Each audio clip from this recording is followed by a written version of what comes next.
It's dawn in Broward County and John Storms is getting ready for another trip into the Florida Everglades. Actually, last time we were out, one of my radiator mounts had busted loose.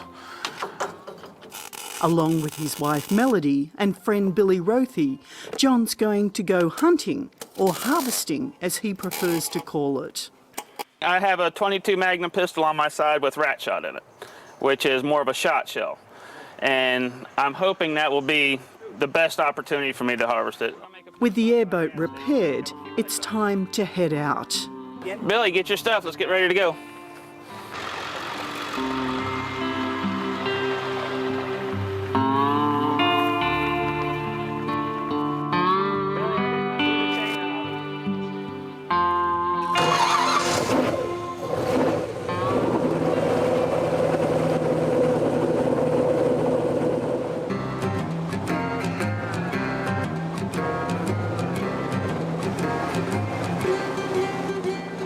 The Everglades is a vast wetland covering Florida's southern tip.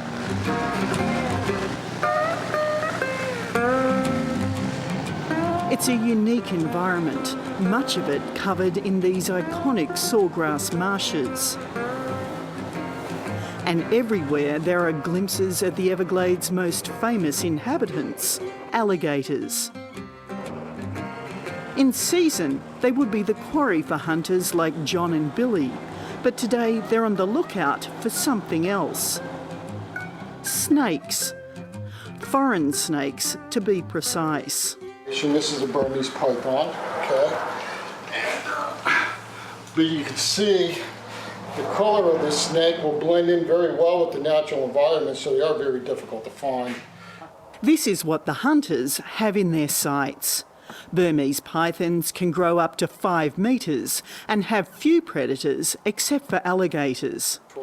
According to snake expert Albert Killian, they're not aggressive towards humans as long as you keep your distance. If you got too close, he'd probably lunge or strike at you for a distance of 6 or 7 feet, depending on the size of the snake. There's a big problem in that the non-native reptiles don't belong here. And what they're doing is they're preying upon the native wildlife. According to the Florida Wildlife Commission, tens of thousands of non-native snakes, including Burmese pythons, have invaded the Everglades. The subtropical climate makes for a perfect breeding ground, and introduced species are now threatening endangered birds and mammals. How the snakes got here is the stuff of legend. Hurricane Andrew in the early 1990s definitely damaged pet stores in and around the Miami area, and we know that some of those critters got loose and ended up in the Everglades where they've reproduced and multiplied. To combat the snake plague, the Wildlife Commission has taken a drastic step. For the first time, it's opened up a 6-week snake season to anyone with a hunting licence. And at the top of the wanted list is the Burmese python. This is a field identification card. We've given this to hunters so they can recognize native snakes from non-native snakes and that they don't capture the native critters. We're actually trying to help FWC control the exotic species, and that's why we're out here doing it. John Storms and his hunting partner Billy have made it to a levee bank deep in the Everglades. And now they're turning their attention to tackling the snakes. So the chances are they will try to bite you if you grab a hold of them. But they're not venomous. But no. They're not venomous, but I heard their bite is very painful. They have curved teeth, so if they grab a hold of you, they don't let go.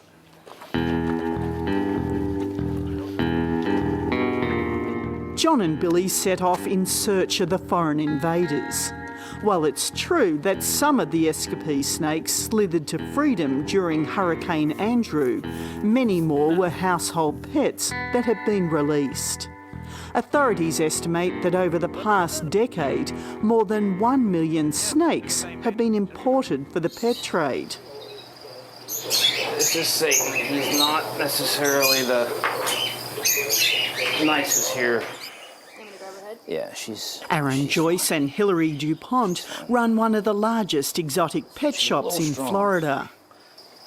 Hilary says snakes have always had a certain macho appeal to some of her customers. What guy, to show their manliness, doesn't want a big snake? I mean, growing up since I was little, all the guys would come in and they'd have snakes around their neck and they'd be like, oh, hey, you know. And this is like a status symbol of, you know, I'm cool, I got a big snake. Yeah, if you can see. Don't necessarily need to head that close to me. Yeah. Recently, the authorities in Florida started tightening snake ownership laws. It's a change supported by Hillary and Aaron. She's squeezing quite tightly. These guys actually, you can't drive a car down the road without a license. You can't own tigers and elephants without licenses, and should be the same way with, you know, these guys, if not similar. But the crackdown is having unwanted consequences. People have started dumping their pet pythons. One morning I showed up and there was a box full of Burmese Pythons at the door. And it's like, but we're not supposed to take them, but what do you do? So, you know, it's a tough call, because if they keep them, they're a felon if they don't get the permit. And a lot of people, especially with the economy, can't afford a $100 permit, take it to the vet, get it microchipped and all that. With the laws tightening, more and more snakes are ending up here at the Everglades Outpost Animal Refuge, where Albert Killian works. He says the restrictions are coming too late. It's not a problem for people to own these animals at this point in time. If you were to deal with this problem, you had to deal with it the minute these animals were sold on the pet trade. This refuge is living proof of the authorities' earlier lenient approach to the importation of many exotic species. Most of these animals were brought here after being dumped or confiscated. He's called the Captian. These come from South America. These are the monkeys that are very popular also in the pet trade. Surprisingly, Albert says that some snakes came to America not as pets, but as part of a more sinister trade. Snakes were very popular for drug dealers because what they could do is take kilos of cocaine and shove them into the snake's stomach, and nobody wants to open up a crate with a snake in it, so they were able to smuggle their drugs in until the DEA became aware of what was going on and eventually started, you know, raiding the animal trade in relationship to the drug trade. Back in the Everglades, John and Billy aren't having much luck. They've been walking this levee for hours and they've found nothing. Do you think by now we would have spotted some? I would have hoped so, but then again, I hope not, because I'm hoping they're not taking over like everybody's saying. Today, this is the only evidence of the hunter's prey. But if you were to add all this up, it's not as large as vertebrae I've seen before, but that's large for an Everglades. We set this up like this, if you want to just, I guess, lay out. Another snake hunter, Josh Samati, is just back from the field, and he's got plenty to show for it. We got a full snake here. That's a long one. How long? 12.8 feet. What sort of a snake? Burmese Python. Josh is a professional snake hunter, one of only 13 in the state of Florida.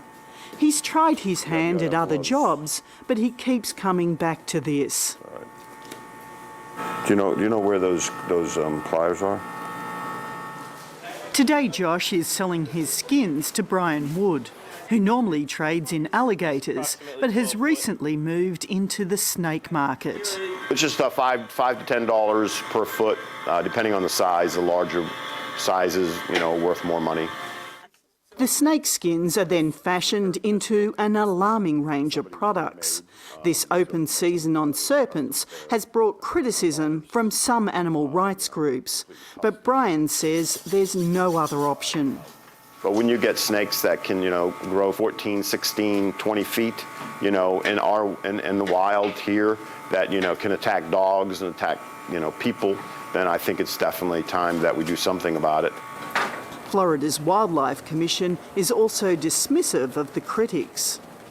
They've called this hunting season a slaughter, and we disagree with that. These species are not protected. They don't belong here in Florida. So we think it's very important that they be euthanized on the spot. Another day and another snake hunt gets underway. Hopefully, with the weather being like it is, we'll have a good opportunity to see some snakes. The weather's a little warm. This time, I'm going with Captain Jeff Fobb. He spends his life around snakes and records every encounter. It's a numbering system, and it's usually with the date and the specimen I found. So you can see on this day I found 4 specimens. Jeff's day job is as a paramedic specialising in treating venomous snake bites. In his time off, he too is a python hunter.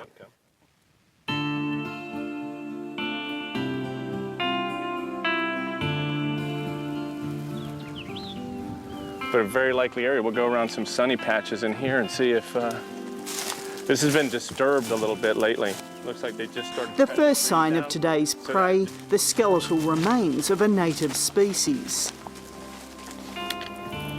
That's a native. It looks like a brown water snake.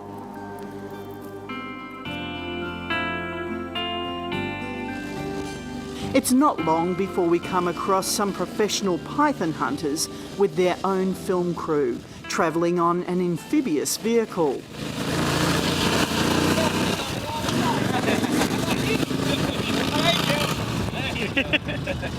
Hi. So you had some luck today, huh? In those little islands? Yeah. I figured they'd kind of be holed up. Yeah, did you know that's what I was talking about when we were talking? Yeah. Man, nobody's been on them. No. So far today, they've captured 3 snakes. Oh, look, he even wears red in case it bleeds through, right? The campaign to exterminate foreign snakes is making progress, but for some of these hunters, it's bittersweet. While they're determined to save the Everglades, they can't help but admire their scaly adversaries. You have to admit, even though they're not supposed to be here, they're magnificent animals. They're gorgeous. I don't know how you can't look at them and just think they're just not magnificent.